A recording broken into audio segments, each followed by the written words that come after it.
Testing, testing. Okay, this wasn't close enough to it. I will wait until.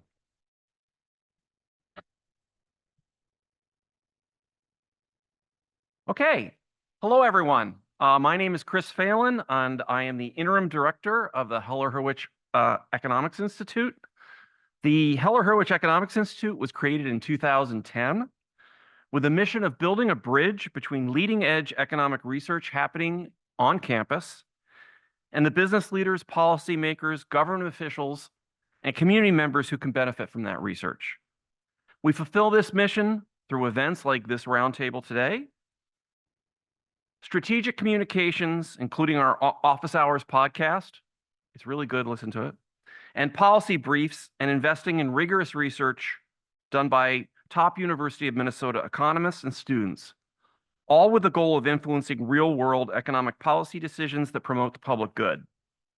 We're excited to welcome you to our fall roundtable event tonight, which promises to be a very engaging conversation. We are joined tonight by economists, policymakers, education experts, students, faculty, and community members. Along with those of you in the room, we are joined by many guests tuning in virtually. Thank you all for being here. So tonight's topic, who cheats on taxes? A discussion on tax compliances in U.S. private businesses and why it matters for more than just tax revenues. As our title indicates, who cheats on taxes matters for more than just revenue collection. Tax records are also a great source of data. We can see exactly from tax data, for instance, how much income inequality there is and how has it been changing over time, but only for reported income.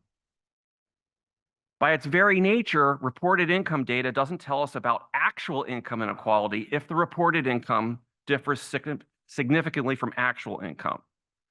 For instance, if it's mostly the rich who cheat on taxes, then actual income inequality will be higher than reported income inequality. If it's mostly the non-rich who cheat on their taxes, then actual income equality is going to be lower than reported income equality. And this is but one question where getting a handle on who cheats matters.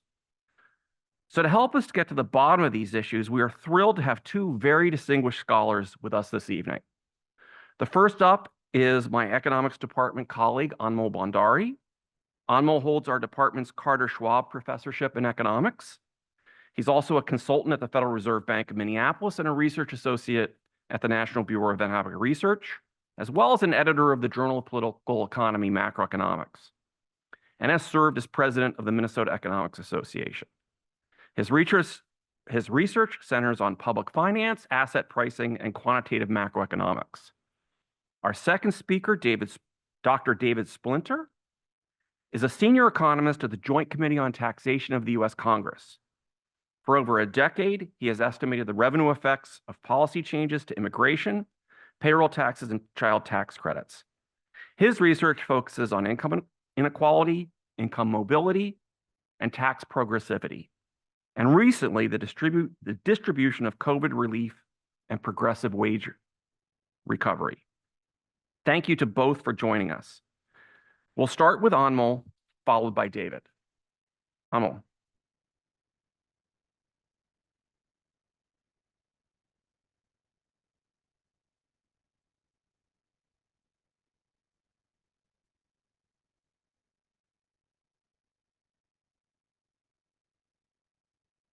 Hello, everybody.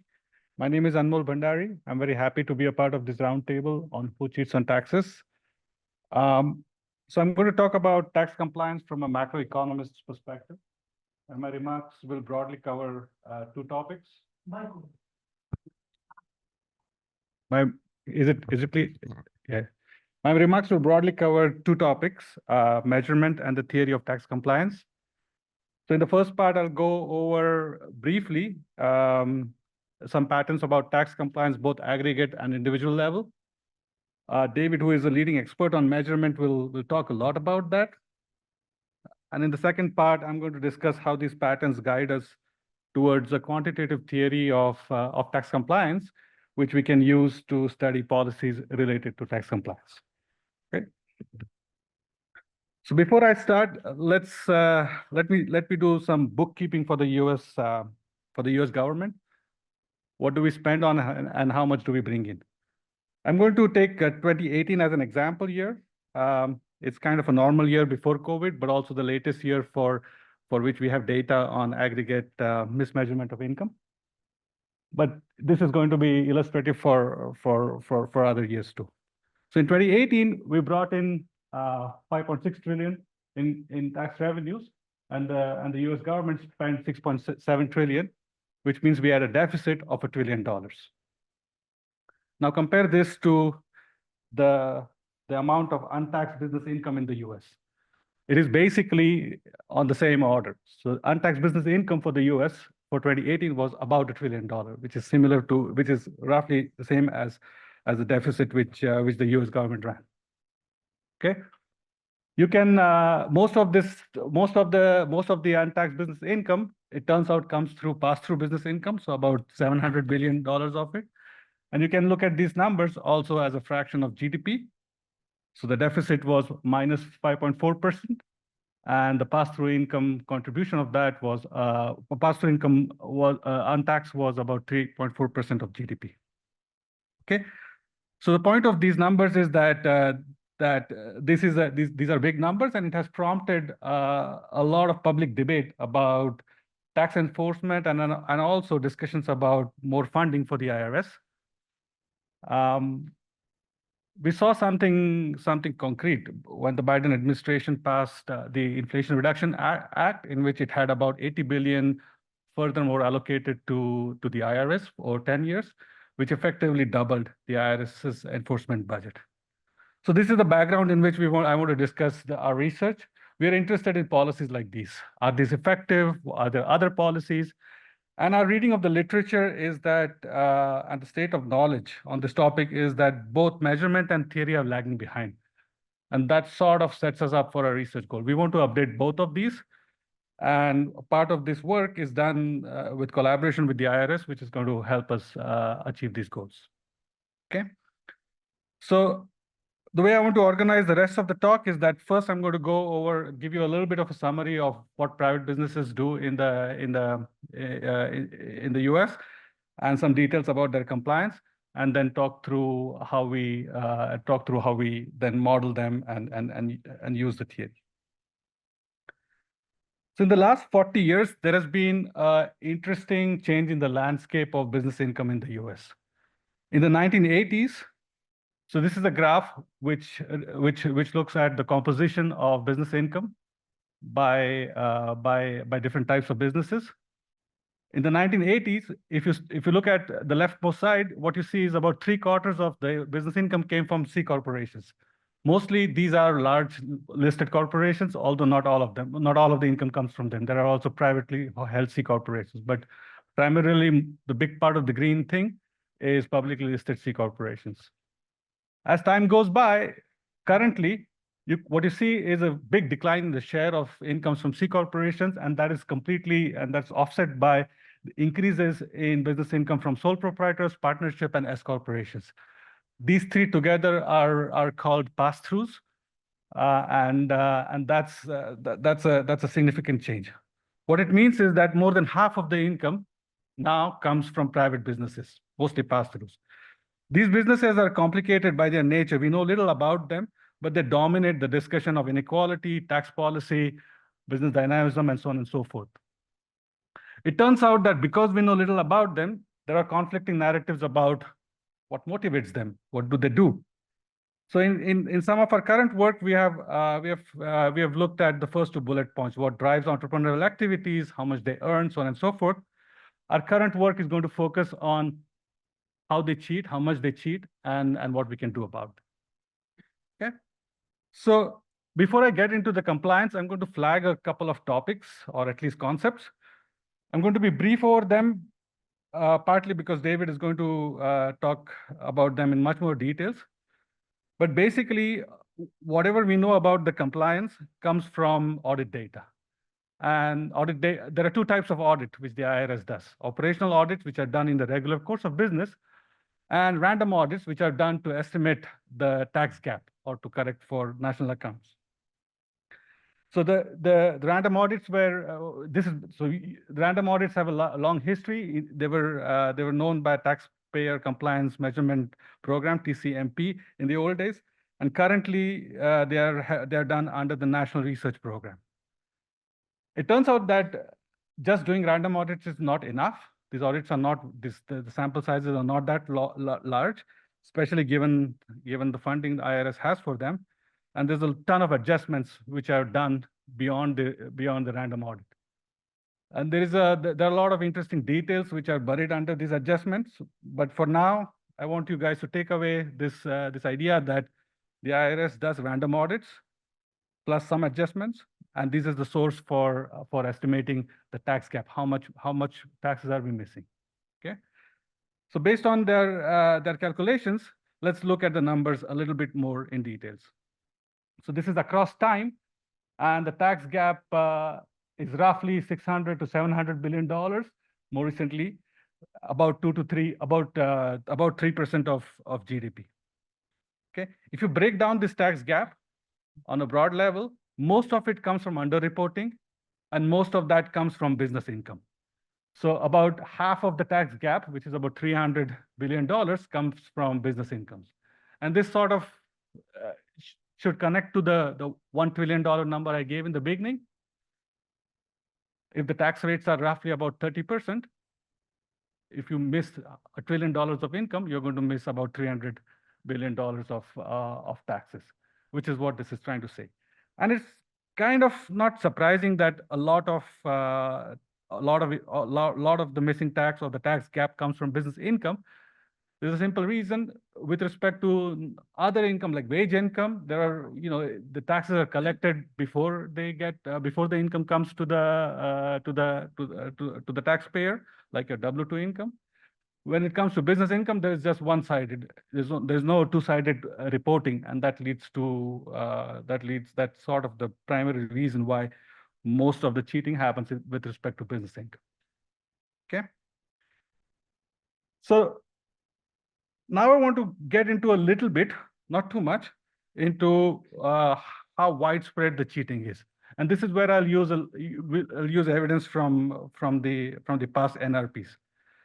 What I'm going to show you is going to reveal that cheating is widespread with respect in the sense that it happens in all income bins and roughly kind of uniformly.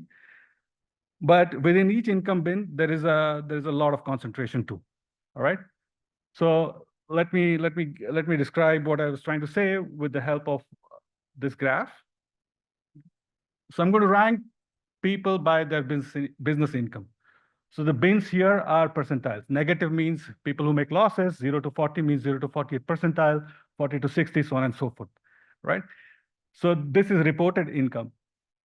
And on the y-axis, I'm going to have a ratio of unreported income to reported income. So the sum of how much is missing divided by how much they reported. Okay. So let me start with what we have across years. And I've intentionally left the 0 to 40 thing empty. I'm going to fill it in. But let's just stare at this and look at the numbers. So numbers like 100 or more than 100 roughly mean that the amount you misreport is the same as the amount you report. So about half of your true income is underreported. What you see is that this misreporting is kind of large in the middle, and it somewhat comes down towards the end, but it's still prevalent everywhere. There is also an important thing, which is there's a lot of misreporting in losses. Okay, so these are relatively large numbers. What we can do is so let me put the 0 to 40 here. The numbers go up primarily because we're dividing by a small number. So, a number like 800 or 90 means about 80% of your true income is underreported. So roughly speaking, in terms of fraction if you think of the fraction unreported, you see high numbers, but declining as you go to the right.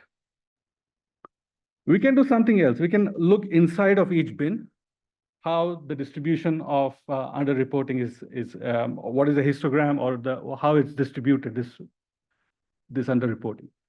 right? So what I have is that in each bin, we count the number of people who misreported 5%, 10%, like all the fractions. What you see in this graph is that most of, first thing you see is that the 50%, which is like the median, is close to zero in each of the bins, which basically says that in each bin, about half of the people do not misreport. So even within each bin, most of the misreporting comes from the people who misreport a lot, which is basically the orange and the dark red bar, where people where most of them where we have the largest misreporting numbers. So the top 15 or 25% of the people, roughly speaking, in each bin are misreporting a lot. Okay. So these two pictures kind of tell us that it's misreporting when it comes to business income is widespread, but at the same time concentrated it's also concentrated within each bin. So when we think about tax misreporting, the first reason, like why do people misreport? The first reason which comes to our mind is, well, we don't audit them enough. So like economic deterrence. While that's kind of important, I want to argue in the next couple of slides that there are other motives which also matter for tax compliance. And these motives I'm going to roughly call as non-pecuniary motive to distinguish them from economic deterrence. It's hard to get information about non-pecuniary motives, but there is some interesting data work by which these are survey data, but they are informative about these. It helps us learn a little bit about these non-pecuniary motives. One of the sources which we use is the Taxpayer Advocate Services. This is sort of a unit within the IRS, and it conducts survey. So one particular survey they did was for sole proprietors, and because they are connected to the IRS, they know internally which of these guys are more likely to cheat, at least from the perspective of the IRS, and less likely to cheat. So imagine like splitting people into groups or sole proprietors into groups. These are the cheaters and these are the non-cheaters, and they ask them a bunch of questions and compare the responses. So what do we find? So this is comparing the extreme bins, so the lowest and the highest compliant groups. It turns out that both of these groups agree on a bunch of things. They agree that tax rules are complicated. They understand the consequences of underreporting. They profess a moral obligation to pay taxes. Where they're really different is that high compliance people reveal or at least disclose more trust in the IRS and the government, and they also rely more on tax preparers. So this also sort of connects a little bit to the previous data where the people with high reported income had lower fractions of misreported income. Okay. So this is sort of the big patterns I wanted to discuss. That the tax gap is large, about 3% of GDP. Most of it is business income underreporting. It's sort of widespread, and economic deterrence is just one of the factors which drives compliance. So given these facts, I want to kind of assess where we stand in terms of theory and what we are doing from our side. So it might look surprising but it's kind of true that most of the work on tax compliance still is based on a paper from 1970s. And this is a paper by Alling and Sandmo, which was very influential. And what it did was it basically laid out the language for us to talk about tax compliance. It was a basic model of tax compliance where the gains from cheating is the taxes you save, and the cost of cheating is the probability of being audited. So there is a static trade-off between these gains and benefits, so gains and costs, which determines how much you cheat. Now, while this paper was important in terms of in the sense of putting this as an economic deterrence model, it is not enough to help us with kind of the questions which we're interested in. which is what happens when we think about big changes in our enforcement regimes. What we need is sort of a macroeconomic framework which allows for dynamic considerations. When we think about the problem of a business owner, it is not just static where he just compares cheating versus not cheating. There are other issues which come in. And I'll speak a little bit more about that on the next slide. But in addition to that, we also want to incorporate this non-pecuniary motives, which I discussed before. And finally, we don't want to think about tax cheating in isolation. We want to think of it as a module in a fuller model of the economy, because we want to think about, when we do these big changes, we want to think about margins on which the economy can adjust in the short run, in the long run, and so on and so forth. So we need a macroeconomic framework which is fit for aggregate analysis of the type we are interested in. So to address that, what we did was we sort of went back to our previous work and build upon it. So in the previous work with Ellen, we worked on U.S. private businesses, and we built a model of individuals who are heterogeneous in their skills with respect to working for businesses or working for themselves or working for some other people, and they could choose their occupation. So there was transitions in and out of paid employment and self-employment. On top of it, there was accumulation of financial capital, as well as what we call sweat capital. And by that, I mean capital in the form of client list, brands, so on and so forth, or business capital. So we use that model in that paper to get a sense of how important sweat capital is and how it matters for business taxation. What we do in our current work is we sort of extend that model to allow us to think about tax enforcement. And the way we extend it, there are a couple of ways in which we extend it. First, besides skills in running businesses or working for others, we introduce another type of taxpayers meant to capture this non-pecuniary motives we saw before, where we think of people as compliant or not compliant. Okay, so you want to think. So the way we think about it is that you could be productive in terms of you could be good at running your business, or you could be good at cheating, and these are different attributes of a person. So we incorporate that. The other thing we do is we allow for a margin with which individuals can cheat in their businesses. And this is, again, motivated by the fact that most of the cheating goes on in the businesses, in the activity when you run your own business. And so we want to have that margin. The way we think about it is, broadly, you could underreport your revenues or overreport your expenses. It turns out this distinction is sort of not that important, but you need some kind of action which you can take to lower your business income. So the model already has a bunch of dynamics of people going into and out of businesses, but there is an important aspect of dynamic consideration when it comes to tax evasion. So beyond the static fine which you might pay when you get audited, we think of other things which could happen when you're caught cheating, like your loss of reputation, you lose your customers, business brands, and so on and so forth. That's kind of the forward-looking part. There's also an important backward-looking aspect, is that the IRS does not audit you all the time, but when it audits you, it can go back and look at your past returns up to a point. So in that sense, we need to keep track both of not just current cheating, but also cheating which is done in the past, because that forms the basis for your fine. So once we incorporate all of these features, we sort of get, and I'm not saying this is perfect, but we sort of get the kind of model we were expecting for, which we think is at least a starting point to start talking about big policy changes. Right? I'm not going to lay out the equations which underline all these words. We have a paper. I can circulate the link, which kind of goes into the details. But I want to share some results from this framework. So here's one thing we did.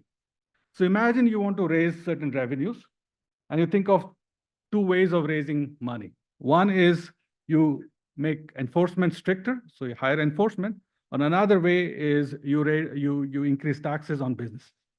So these two, we kind of calibrate these two avenues where they raise the same amount of revenue, but just in a very different way.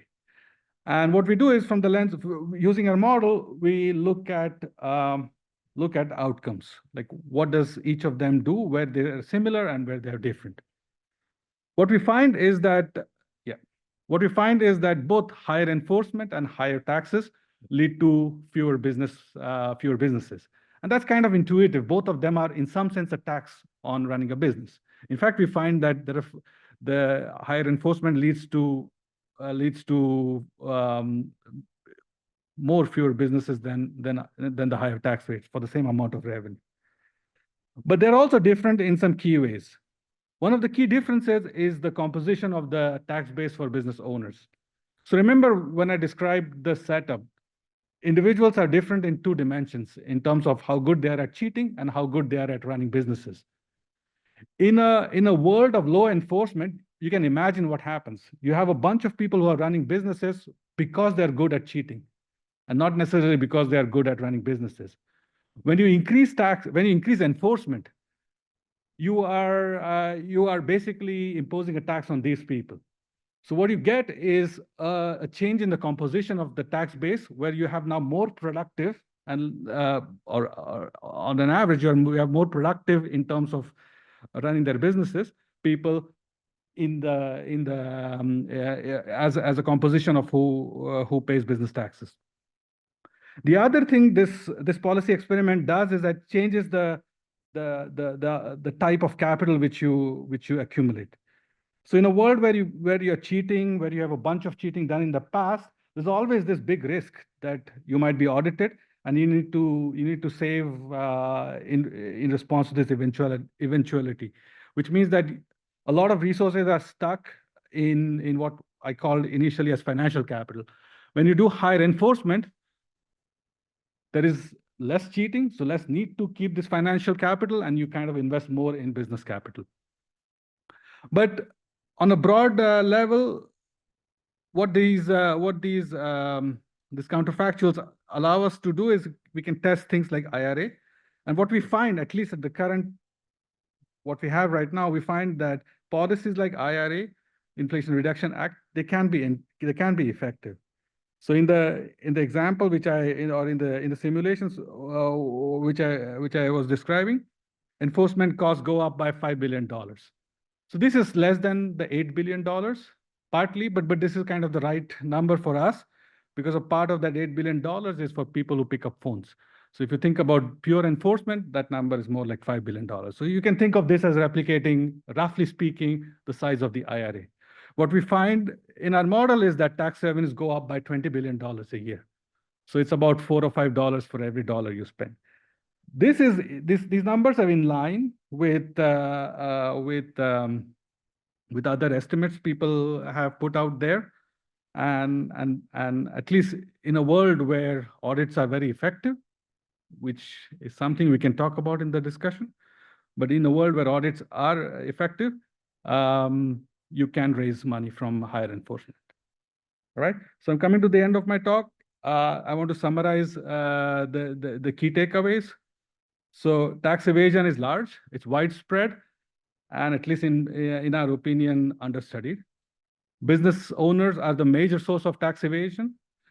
And what we are doing right now with the IRS is we kind of trying to link the stuff on evasion with the stuff on business owners, so we can kind of track people both pre and post audit to learn better who cheats and what are the consequences of cheating. Because at the end of the day, those things are crucial for thinking about the effects of this policy.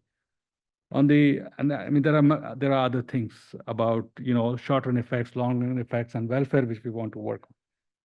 Right? I'm done with my talk. I found this quote in a book by Joel Slamrod and Mike Keene, which I thought was hilarious. So I'll leave it up. You can read it. But thank you.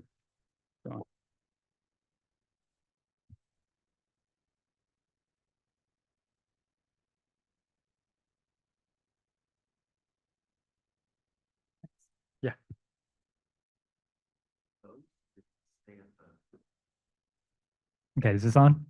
Great. Okay. So, you ready enough for Mark Twain? Those extra slides? Yeah. Am I going backwards? There we go. Okay. So this is some joint work with my colleagues at the Joint Committee on Taxation, William Gorman and Jamie McGuire. Quick disclaimer, these are my own comments, not those of the Joint Committee or any member of Congress. For those not familiar, the Joint Committee is because we work for both the House and the Senate, and we're most known for providing the official revenue scores for proposed changes in tax policy. To do that, we use a whole lot of tax data, and I'm going to be showing you some analysis from some really big populations of tax data and also the audit studies that Anmol was mentioning earlier. Okay, I'm going to get this direction right. Okay, so the IRS has been doing the studies since the 60s, like Anmol said, and basically they keep coming up with nearly the same outcome. And that is that the voluntary compliance rate is around 83%. It's jumped recently to about 85%.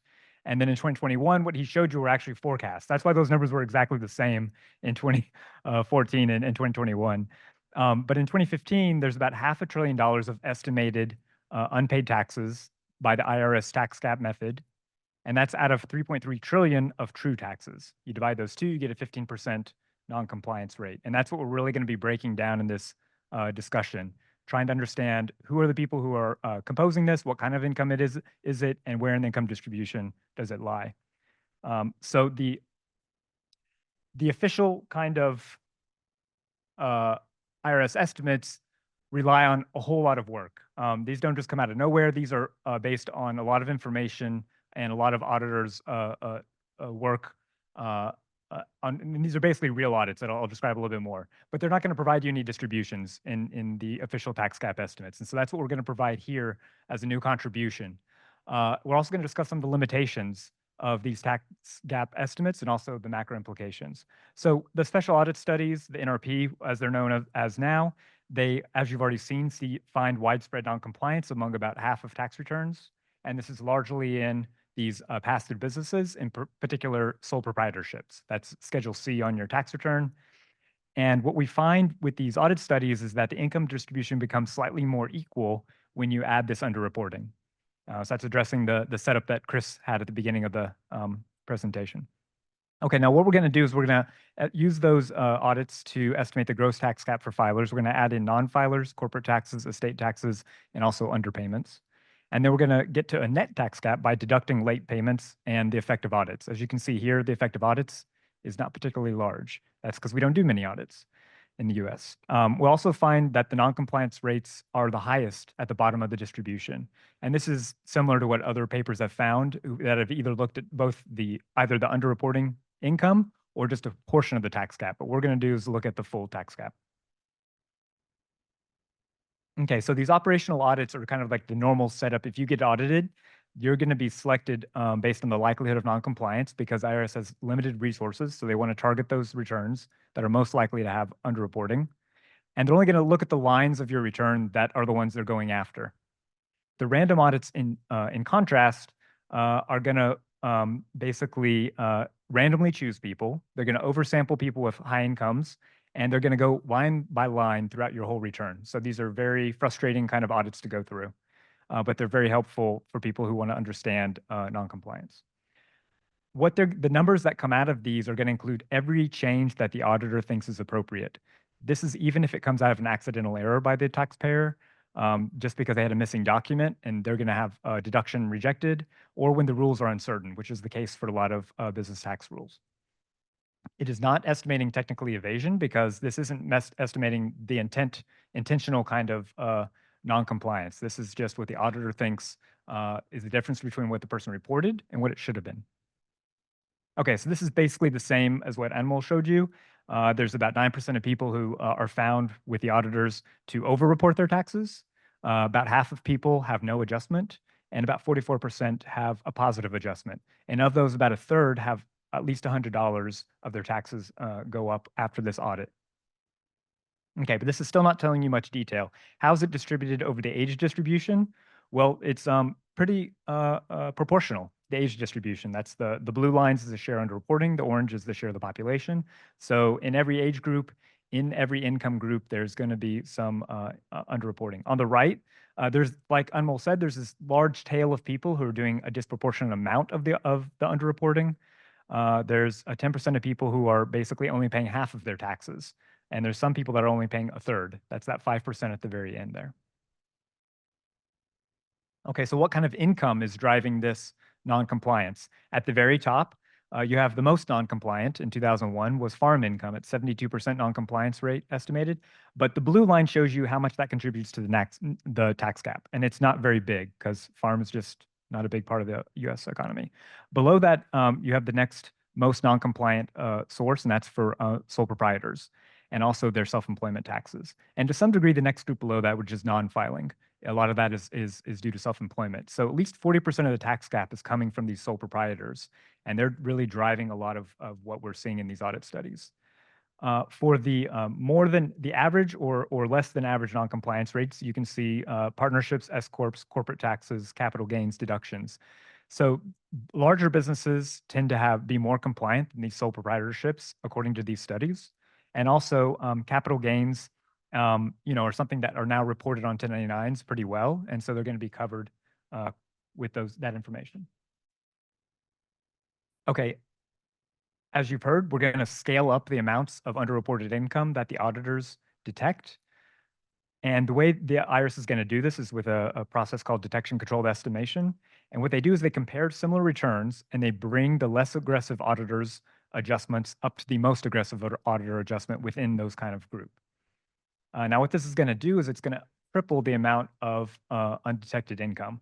So in 2015, they detected about 400 billion of underreported income. They're going to add another 800 billion. So that's $1.2 trillion of total being added according to these studies.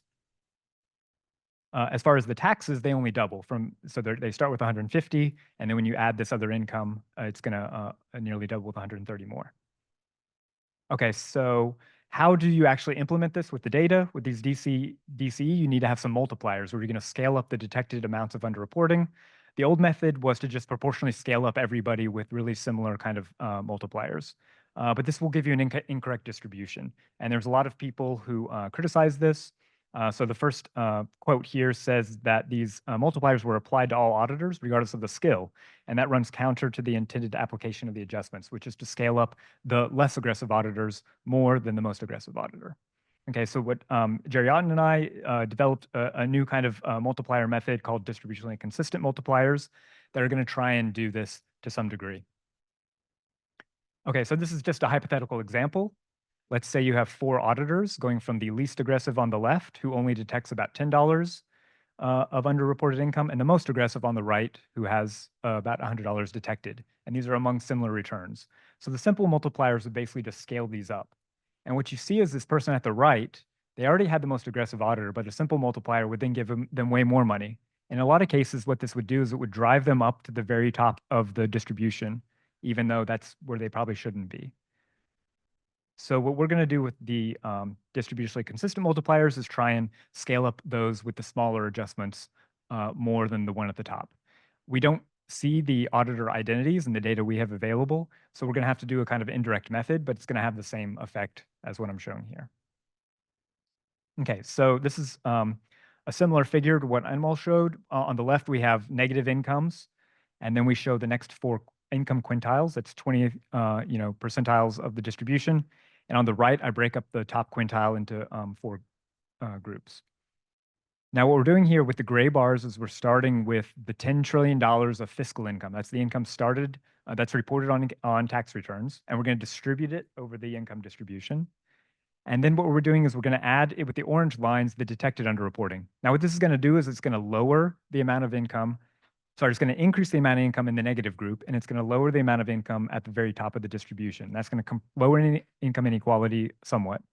When we add the undetected amounts, it's going to basically do that again. And so we have a slightly more compressed income distribution, i.e. lower inequality. Okay, now this is what I really want to focus on here, which is how do you estimate the gross tax gap across the income distribution? So what this is showing in aggregate is that there's relatively smaller amounts of of tax gap at the bottom quintile than the top 1%. The top 1% has about a quarter of the total estimated tax gap. Now, I'm going to go through these different colors going from the bottom to the top. So the detected individual income tax, which is the dark orange, that's basically exactly what the auditors find in their estimates. Then when you scale up with this DC underreported amounts, you're going to get this light orange. Those amounts are going to do very little for tax credits. Basically, they assume what the auditors detect for non-compliance for tax credits is about right. And so you don't see much change in the bottom two quintiles when you do this DC adjustment. But you do see a very large change in the top 1% because they're subject to the highest statutory tax rates. Now, the blue line is payroll taxes. These are going to mostly be in the middle of the distribution where most of the wages are. And also a component of that is SECA taxes. And then for non-filers, these are going to be in the middle and bottom of the distribution. And then for corporate taxes, they're going to be disproportionately at the top of the distribution. What we're doing here is we don't really know who owns corporations in America or who bears the incidence of the tax. And so what we're doing here is following the kind of standard assumptions that labor bears about a quarter of the incidence, capital bears 75%, and among that capital, a lot of it is held by retirement accounts. And then the rest is held by mostly rich people. Okay, and then finally, some people fill out their taxes correctly, but then they don't send the check to the IRS on time. And so this gray line of underpayments is representing these people didn't have non-compliance in the typical sense that they underreported on their tax return. It's just, they just didn't send the money in. And then there's a small amount of estate tax that we allocate to the top 1%. Okay, so now that you've got the gross tax cap, you want to get to the net tax cap. So how much money, after we've done a little bit of enforcement, after we've given people a few months to pay their taxes late, and after audits, we can lower the tax cap by about 2 percentage points.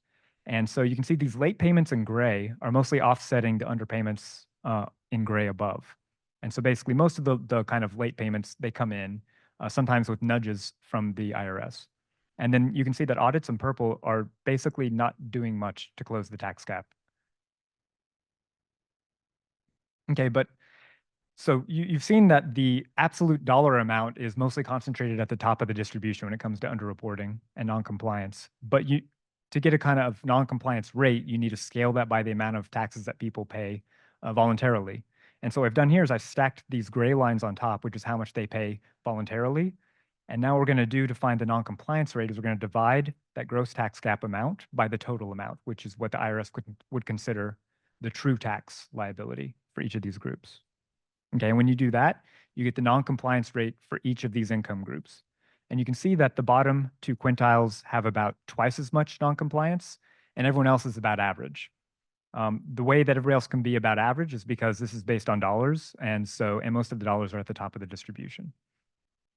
Obviously, what we've done here is we've divided, a modest number by a small number, and that gives you these large noncompliance rates at the bottom. Okay, but we're not the first ones to show something similar. Other people have looked at a portion of the tax gap, the individual income tax component of it, and they find the same kind of thing. Over the income distribution in 1988 or in 2001, you're going to see the highest noncompliance rates at the bottom of the distribution, and then about average for those in the middle and all the way up to the very top. Okay, so what about the limitations of these studies? There's definitely a lot of limitations. Guyton et al. Have shown that in the mid-2000s, there was basically very little of offshore income reported or detected by the auditors in these audits. And they can do this because we had FBARs, which was this kind of data sharing agreement that came in to effect. And then you can go back and see, did the auditor actually find that income? And in most cases, they didn't. However, it represents a pretty small portion of the tax gap, even if you added it in. And in recent years, there's been a lot more enforcement and with FATCA. And so that's probably declined by about half or more since 2014. The other big question is wondering if there's sufficient coverage of pass-through business underreporting, especially for S-corps and partnerships at the top of the distribution. My read of the data is that the audit studies probably are not missing that much pass-through income. And one of the best sources of information we have on that is an audit of the audit that the IRS did. They did a special S Corp study where they looked at the S Corporation entities, and they were looking for it was basically a special audit of them. And they found that no additional adjustment was needed for the audit studies for Schedule E, which is the partnerships and S Corps. Basically that with DCE, they were detecting enough noncompliance. Also, just recently, the IRS doubled the audit rates from 4 to 8% for people with over $10 million. And they said, we're going to stop this program and these high audit rates because they weren't finding much underreporting. And so they went back to about 4 or 5%. Also, when large partnerships are audited, which doesn't happen that often, it results in average income decreases, not increases. And so, yeah, it is a bit surprising, but they're not finding much income there. Now, there are some limitations that I think are worth recognizing, especially for an audience interested in macroeconomic data. So this audit-based underreporting represents about 5% of GDP in the official statistics. But there's many reasons to think this may be overstating the amount of income that should be in GDP. So in operational audits, half of the recommended additional tax is disputed by the taxpayer. And then in the end, most of that disputed amount is actually abated by the IRS. So it doesn't get paid. The IRS basically gives up. And part of this is because there's many gray areas of taxes. It's unclear. And so it's basically what the IRS says versus what your tax preparer says, and they're going to hash it out. And eventually, you might pay less than the auditor originally said. The other question is if the DC tripling of detected underreporting is too high. This might be the case because it's based on the most aggressive auditor, not the most accurate auditor. We don't know who the most accurate auditor is, but the tax gap is based on just an upper bound of what might be the amount of missing taxes. And you can see this when you look at international comparisons. Our tax gaps range between 15 and 17%, but other Anglo countries with similar tax systems range between 6 and 11%, so about half or a third of ours. If you take out DCE, the US tax gaps falls to something that's much closer to theirs, about 10%. And so it's worth thinking about what does the tax gap actually represent? And the 16% estimate is basically if we had the most aggressive auditor auditing almost everyone in the whole country. So that's kind of an infeasible threshold. The 10% is if we had our actual auditors auditing everybody. But given that a lot of these taxes are abated, maybe 7% is a more kind of reasonable upper bound of what we might expect. And even of the people in operational audits who aren't abated, a lot of them don't even pay the taxes. About a third of the taxes don't even get paid, even if they weren't abated. So, it's probably closer to something like 5% in actuality of what the actual recoverable tax gap might be.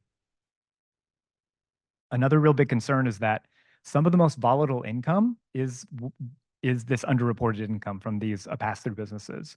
And they make up about a third of the income in GDP for those for proprietor income. And they're not based, these audits only come out 7 years later. And so when we're looking at like in the middle of a business cycle, they're going to use some prior year interpolation for that income. So they're smoothing out in national statistics what's going on with this income. Okay, so I just want to end with a quick puzzle. So this is from 2000 to 2015. You can see in the second half of this, from 2009 to 2015, the audit rates went in basically a half, from about 1% of returns being audited to about 0.5% being audited. But at the same time, the compliance rate after audits went up 3 percentage points, which is a massive increase given how stable it was over the last 60 years. So what is going on? How can audits be going down by half and compliance be going up? Well, the issue is, and this is why the Aliman's Sandmo kind of like model frustrates me. It's like, it's not about audits. There's a lot more going on that determines compliance than just the rate of audits in the economy. And a lot of it is, how can we make your income visible to the IRS? And the way we do that is with third-party reporting. That has increased significantly in the last couple decades. We see a lot more gig transactions with 1099s. We have a lot better idea what your capital gains basis is. And we have a lot better idea of what your offshore income is. Also, people have moved dramatically to electronic filing, and it's much easier for the IRS to kind of work with the data if it's electronically filed. Also, they can reject your return if you electronically file if they see something amiss. And so that's basically keeping bad data out of the tax gap even before it gets in there. So one example is if you try and claim a child that's already been claimed, they're just going to reject your return. And there used to be about over 1 million kids that were claimed twice by 2 tax returns, and the IRS would just send checks to both people for the child tax credit. So, but it's mostly been stopped because of the rise of e-filing. So it's kind of an indirect way, which doesn't require audits to actually increase compliance. The other, also the IRS has more math error authority, and this is when they basically just correct a number that they know is wrong on your tax return. So a lot of people didn't know how much stimulus checks they got. The IRS just went in and overwrote about hundreds of billions of dollars and corrected those numbers because they knew exactly how much they sent you. Also, there's a lot more oversight of paid preparers. Okay, so the main three conclusions I want to leave you with is that there appears to be widespread estimated tax noncompliance, probably with half of tax returns possibly being noncompliant, but this is in the most kind of aggressive and broad definition of noncompliant.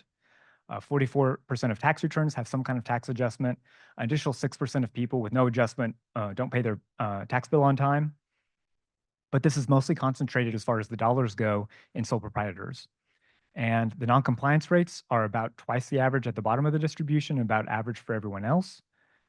And also, audits are probably overrated to some degree. They have little effect, only closing about 2% of the tax gap. But the numbers that Emil showed you that they could raise, with additional funding another $20 billion, that's probably right. But it's still, what would that be? That would be another 4% of the tax gap it would close. So, I mean, it's still got a long ways to go. Also, the tax gaps rely on these really strong assumptions, especially the tripling of the detected underreporting with the DCE. It's just something that I'm not aware of any other country using for their tax gap estimates. Also, there's no correction for these kind of what might be thought of as overly aggressive or disputed adjustments to get us to what we might think is a truer kind of sense of the tax adjustment that's needed.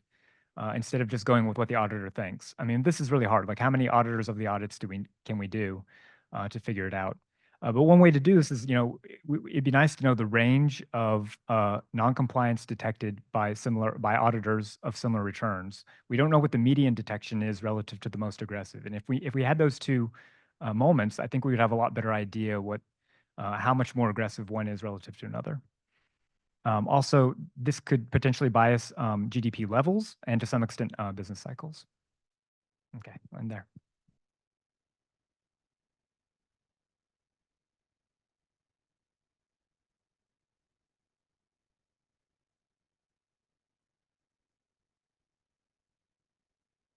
Microphone.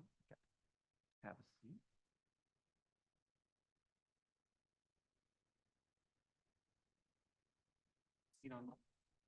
Is this on?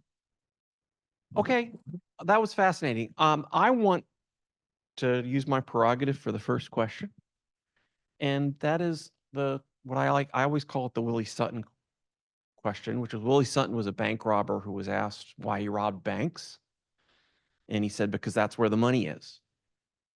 So there's kind of two reasons that I could think of to care about how to get better tax compliance. One is just fairness, which is I don't want those bad people who aren't paying their taxes when I pay my taxes, as far as you know.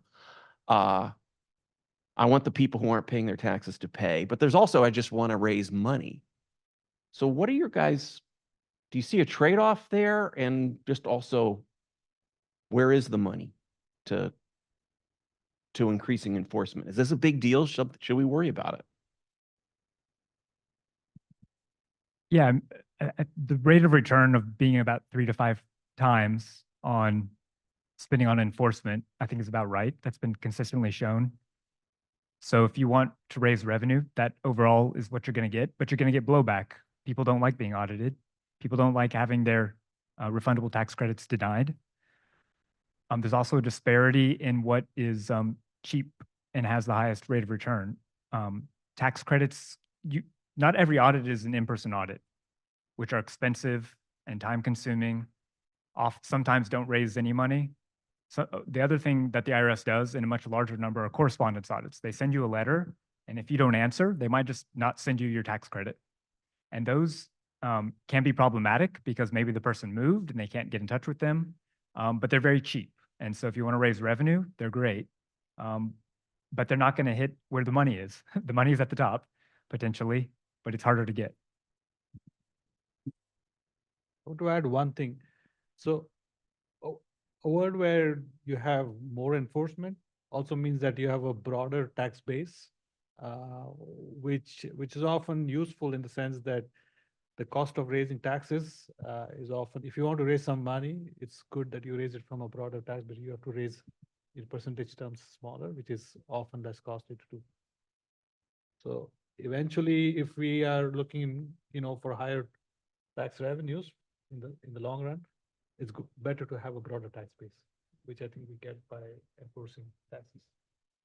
So is one of the lessons from enforcement that I thought I learned at the end was non-audit ways of getting enforcement, which is like now when you sell stock, a 1090, they know what your basis was. They know what your capital gain is. And so you don't have to rely on my record. Is that the future? Technology is going to change, and that's going to change the way IRS collects taxes. I mean, the biggest improvement in terms of compliance came when we started withholding taxes for payroll. That was like by far the biggest increase in terms of tax revenues collected. It's kind of surprising that the US has limited withholding outside of payroll taxes. It's virtually, except for some foreign stuff, we don't withhold much taxes.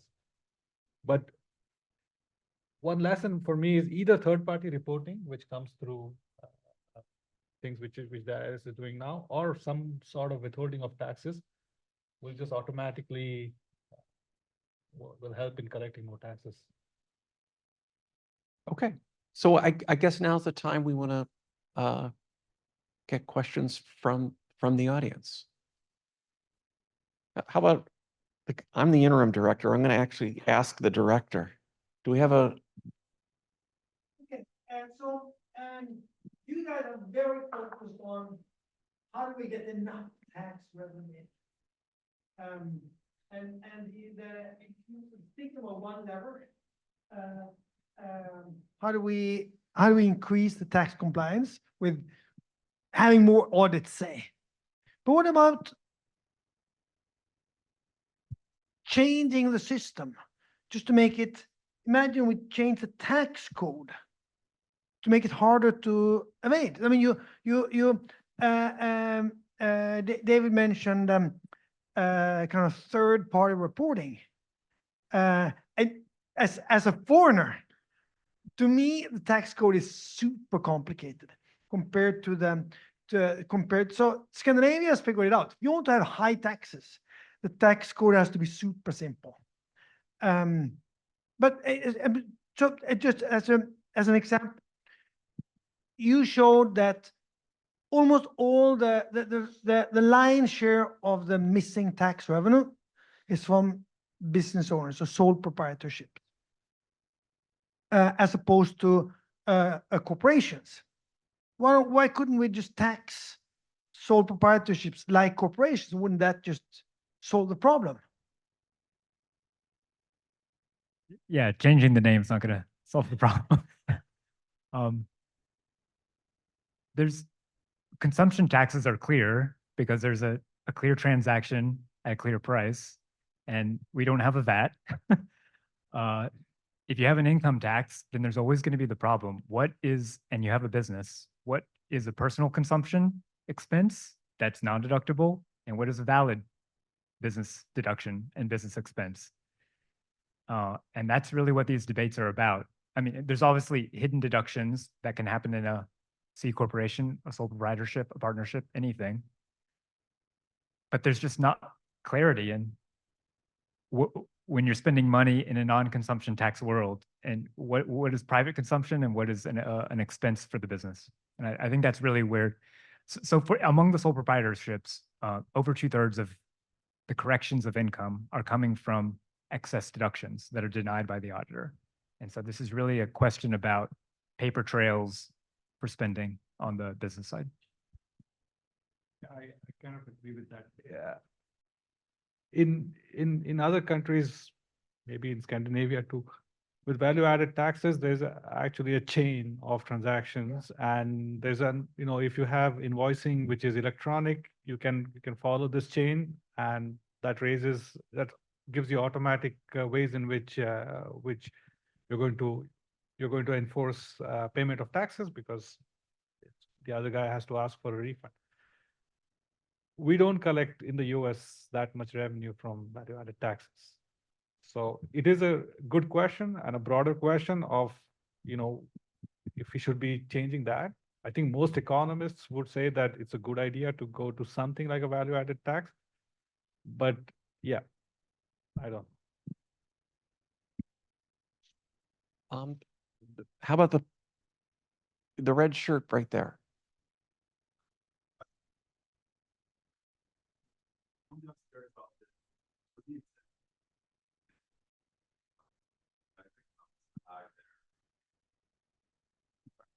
So yeah, what are the incentives of these people just on with negative incomes to hide their incomes?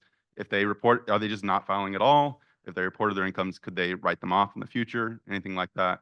And then also, how has the effectiveness of audits changed over time? And you touched on that when you talked about the offshoring, but have there been people that have learned to avoid audits or avoid their income being found by audits? I mean, the second question is really hard to know, because the audits are when we try and find out, and if they're avoiding that, then I mean that's why I harped on the information returns so much, and that's why the international crackdown with FATCA was just so draconian from a point of view of foreigners, in that having a bank account abroad as an American is kind of tough now, because there's so many reporting requirements. But that's kind of what it took, something pretty strict. As far as the negatives, you're right. If you claim a current year loss that's really big, and you don't use all of it to offset your taxes, you can have a carryover net operating loss in some cases. And so there still is an economic incentive to have a very large loss. Yeah, it's worth. I think we need to dig into them more, because they're an interesting group.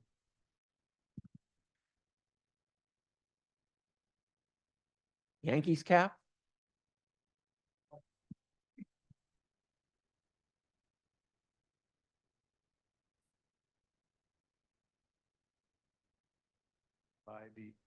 Would be, is it your impression that the national income account, GDP, could be overstated by the amount of assumed underreporting? And have you? Yeah, I mean, that was the idea I was throwing out there. So I said there's about 5% that's added directly into the national accounts. Of that, 1.5% is actually detected by the auditors, and that's probably correct. And it's probably a little too low. So we probably want to increase it some. So maybe, maybe one, maybe two. Too much, possibly. I mean, there's so much uncertainty here. The idea was mostly to let you know that this is what goes into the national accounts, so that you're aware that it's not like everything comes from the voice of God. These are numbers that we make up with our own methods, and DCE is a really odd method, at least to me.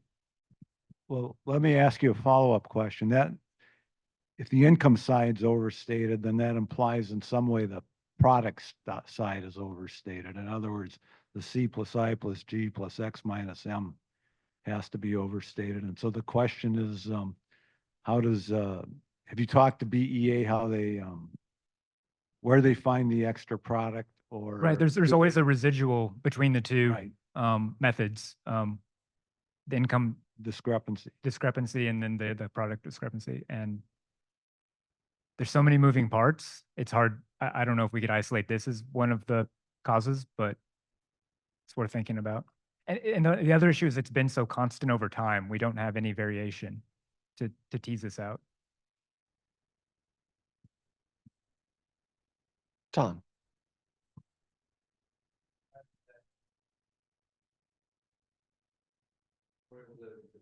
By deductions, that's an opportunity for non-compliance, now with the 2017 legislation, which, you know, a large fraction of the population now are just taking a standard deduction. Is there any evidence that that's helped compliance? I showed you the 2015 NRP because it was the last large NRP. The 2017 just came out, and it's a smaller size, and so that's just before the 2018 change in law. So we don't know. What we both showed for 2020 and 2021 was a forecast. That forecast, my read of what IRS wrote for it was that the corporate tax rate went way down. So corporate noncompliance should go down, both because of just a mechanical effect, but also maybe on a marginal effect. But I don't think they applied any elasticity, so they probably missed that second effect. The pass-through deduction, one would think, could probably increase noncompliance. So, and then deductions, I had it up there on my list, was a lower than average noncompliance rate. I think it was on the order of 10%. So moving to standard deduction probably doesn't lower the noncompliance rate that much.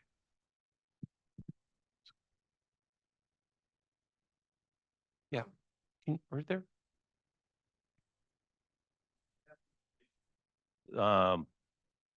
Other countries in the globe that are similar to us, it's tough to say anyone else is similar, but other than tax compliance in Russia or China, how do we rank in compliance with France, Germany, England? India. So I think the big differences are, if the way we collect taxes is different across these countries. But my reading, and maybe this needs to be checked, but my reading is that we are not that different from UK. It's about the same. I think we are also similar to Canada in terms of the tax gap. Now, there's a question of different methods used by different people. In terms of enforcement, I think US is particularly different in terms of how less it audits. And also the way in which we kind of enforce audit.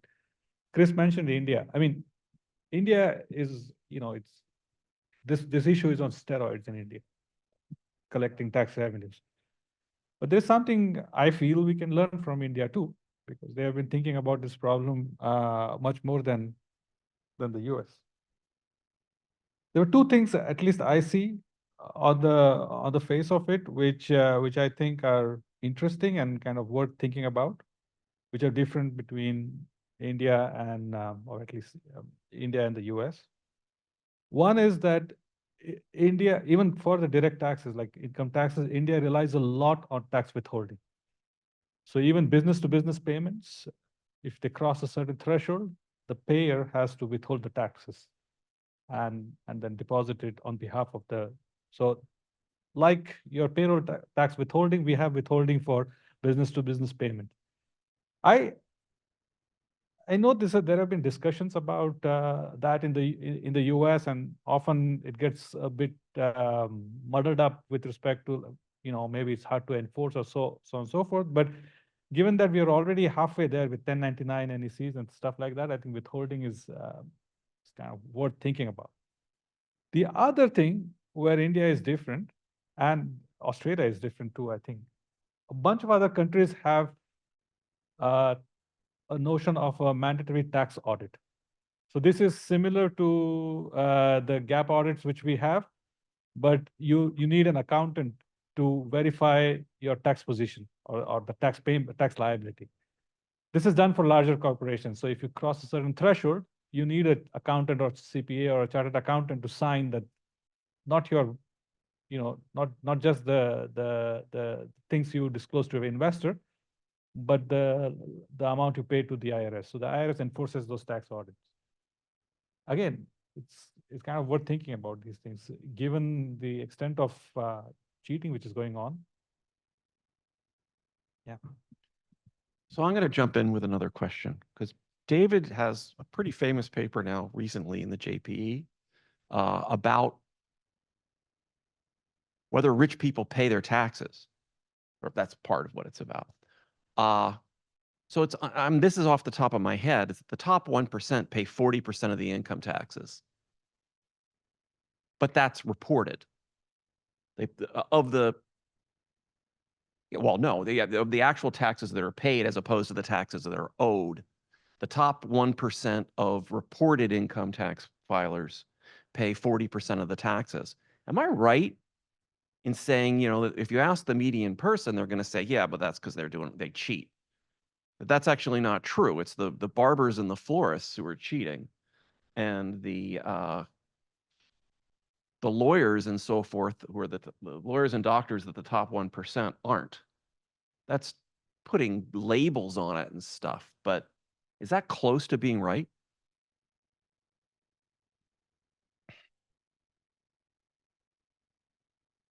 Yeah, the data are suggesting that there's compliance. There's such a large share of people non-complying, and it's about equal over the distribution. That's the way I would interpret those results. The form of non-compliance. Now, why are the non-compliance rates higher at the very bottom? Well, it's very different what's going on at the very bottom. A lot of those are disallowed tax credits. And so you claimed a kid that then the IRS said you can't prove that's a kid that was at your house for 6 months last year. It's very different than I had a sole proprietorship and I didn't report my income, or I over-reported my expenses, versus you're a corporate you're a C corporation with very complicated issues going on with depreciation and intellectual property and transfer pricing. So I don't think making blanket statements about the different situations is much help.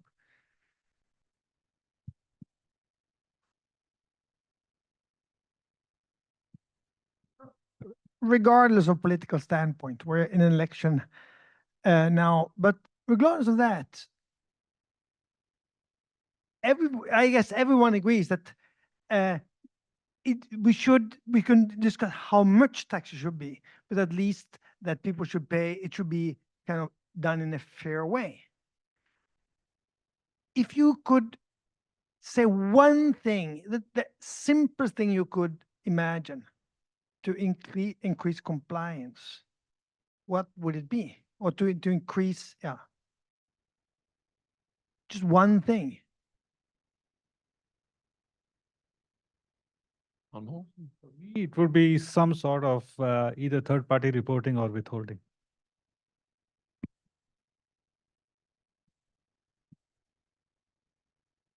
I think simplifying the tax code to some degree helps, but that's a broad non-answer. Going back to the kids, so I've been working on the tax credit for over a decade. There is no register of, who's the parent who's taking care of the kid. The states have a lot of information, but the IRS doesn't have that information. And so to the degree they're starting to talk to each other with certain databases. And so this is another version of data sharing. It doesn't have to be, the third party can be a government in a lot of cases. And the more kind of data sharing we have across governments, the easier it's going to be.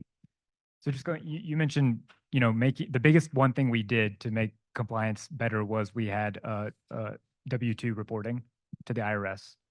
The other thing they did in the 50s and 60s is they started doing coordinated audits between the states and the federal government, which really helped target the top of the distribution. No, funny thing, ironically, the tax withholding for payroll was an idea by Milton Friedman.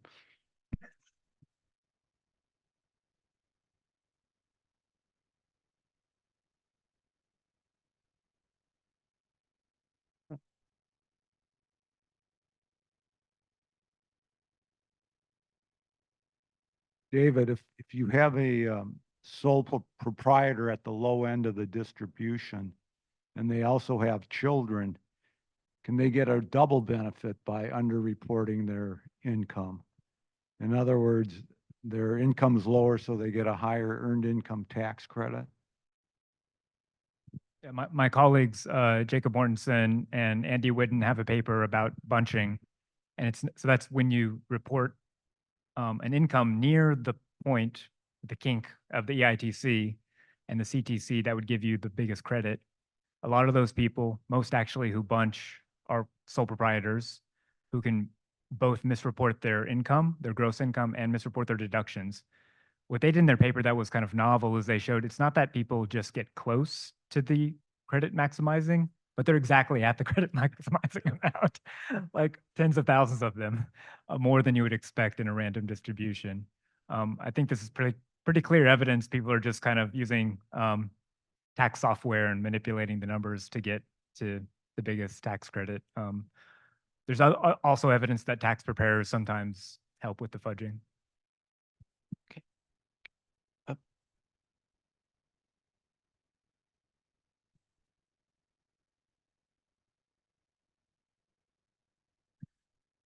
You've talked about the the return on a dollar for increase in compliance being $3 to $5 range.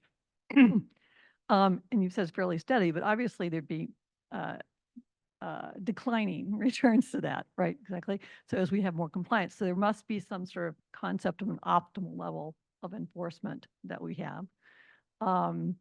And talk about just casually that, the pushback that comes from increased audits because people don't like to be audited.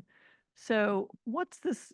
Can you talk a little bit, David, probably the most, about this interface between the politics of it and the optimal level of enforcement that might be indicated by, pushing that dollar value, further down so you keep enforcing until it gets to 1 to 2 or what, as it goes on. So obviously in the more recent history, we've had a political divide on this, and that when there was efforts to increase funding for the IRS, it had a political dimension to it in terms of who was opposed to that. Can you provide a little history in terms of Congress, in terms of their attitudes towards tax compliance as being bipartisan, partisan, and also whether this idea of what the optimal level enforcement might be and how that's communicated in Congress or the discussions around that? I don't know the long history on the politics of IRS funding. Yeah, but that's really what drives the audit rates. And so, but I can talk about the research. So Jamie McGuire, who worked on this paper with me, he wrote a paper a little while ago about these average rates and also the rate of decline that's expected as you increase the audit rates. He doesn't necessarily believe the results anymore. So there's a paper by Bonning et al. From Treasury and a lot of other co-authors where they've kind of argued that there probably is not much of a decline given where we are now. But I don't think that tells us really what happens when you get above 1.5% audit rates. I mean, that's uncharted territory. I did give you that one example of when they doubled the audit rate from 4 to 8% for the over 10 million. That didn't quite work out. So that's one place where we might know where the declining marginal returns are. The idea from that other paper, Bonning et al., is that there's a lot within the 1 million to kind of 10 million range where there's probably a lot of high rates of return. The other idea I like from that paper is that there's fixed costs. So the IRS has to have a data infrastructure. Part of that data infrastructure is collecting all the data, getting it electronic, and then having a propensity score for who is somebody we should audit who has a high likely to find missing taxes. Where machine learning and more information can help that become better over time. I mean, there's just so many uncertainties, but those are, I think, the pieces of the puzzle. Tom?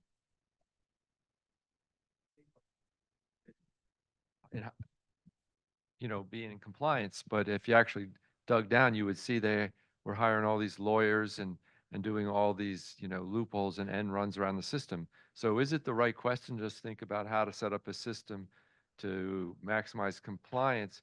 Maybe the better question is to think of jointly, not just compliance, but also, these end runs around that are legal, technically compliance, but really, just as much a problem. These questions are kind of related, and I think they're very important in terms of the margins through which taxpayer can respond, outlawyer the IRS eventually. The only way I can see, like, thinking about this, given the fact that a lot of this is uncharted territories, is to think through a lens of a model, or at least try to understand which elasticities are at play here. And maybe there is other countries where these things have been done, and kind of use that. But one thing I agree with both of you, that a narrow view of just looking at how much to enforce or what optimal enforcement is not necessarily the right. There's a bigger question. I think the debate should also include on what we spend the money on. I mean, in some sense, there's a broader question of what are we spending on, how do we want to raise it, and a part of it is how do we want to enforce those taxes. So I agree with that we need to think about it in a broader sense. Just one or two more questions up there.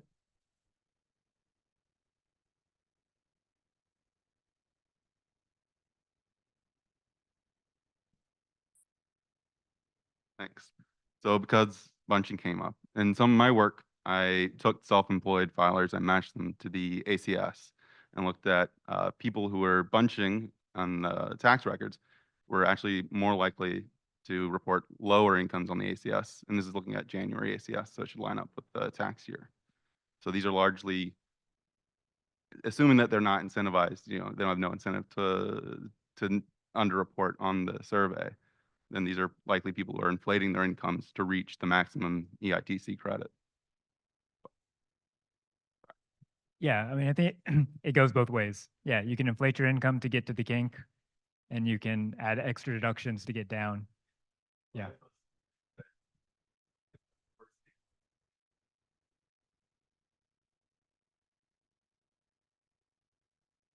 Okay.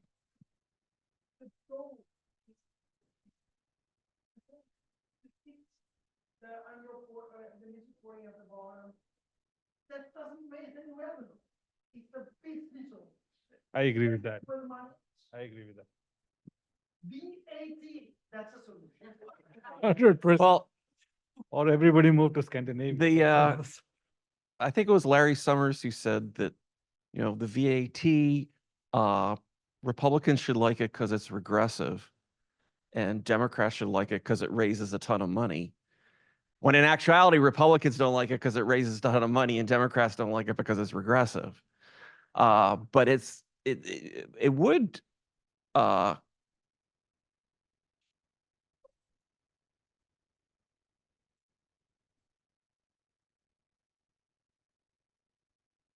That's a Michael Greats proposal from 30 years ago. Yeah, it's not going anywhere. So, I'm just gonna say on that note, thank you everyone for joining us. First, I just want to thank our speakers, David Splinter and Anmol Bhandari, but especially David Splinter because he traveled here from DC and Anmol just traveled here from Hanson Hall. So thank you. We want to thank all the students and staff who helped with this event. Especially I want to thank Hannah Fairman, which is our new associate director, which is the most important position in HHEI. She's back there. And Whitney Oakes for their invaluable help in putting this roundtable together. And finally, I think a good number of them are here in our audience, our HHEI advisory board for their constant encouragement, counsel, and support. There is a reception just outside these back doors where we can continue this conversation. So please join us. And thank you again to our panelists.